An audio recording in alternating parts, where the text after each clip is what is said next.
അടുക്കളയിൽ പണിയുന്നവർക്ക് ആഴ്ചയിൽ ഒരു 2 പൊള്ളലെങ്കിലും ഉറപ്പായിട്ടും കാണും.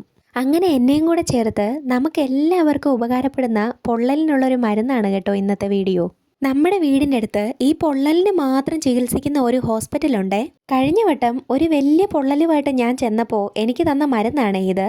മരുന്ന് എന്താണെന്ന് ഞാൻ കണ്ടുപിടിച്ചത് കൊണ്ട് ഈ ആഴ്ചയുള്ള പോക്ക് ഞാനങ്ങ് നിർത്തി.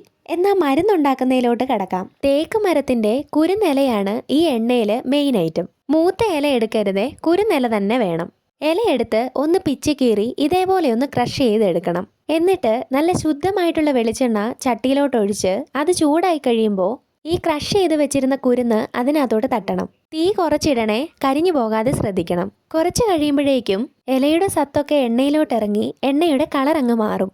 ആ സമയത്ത് ഫ്ലെയിം ഓഫ് ചെയ്തേരെ. എന്നിട്ട് തണുത്ത് കഴിയുമ്പോൾ നനവില്ലാത്തൊരു കുപ്പിയിലോട്ട് ഇതേപോലെ ഒഴിച്ച് സൂക്ഷിക്കുവാണെങ്കിൽ എത്ര ദിവസം വേണേലും ഒരു കുഴപ്പവും പറ്റാതെ ഇരുന്നോളൂ. എനിക്ക് പൊള്ളലേറ്റ് ഹോസ്പിറ്റലിൽ പോയ സമയത്ത് എനിക്ക് അവർ തന്ന ട്രീറ്റ്മെന്റ് ഒരു കവറിനകത്ത് ഐസ് ക്യൂബ് നിറച്ച് പൊള്ളലേറ്റ സ്ഥലത്ത് 1 മണിക്കൂറോളം വെച്ചു. എന്നിട്ട് ഈ എണ്ണയും തേപ്പിച്ച് പറഞ്ഞു വിട്ടു.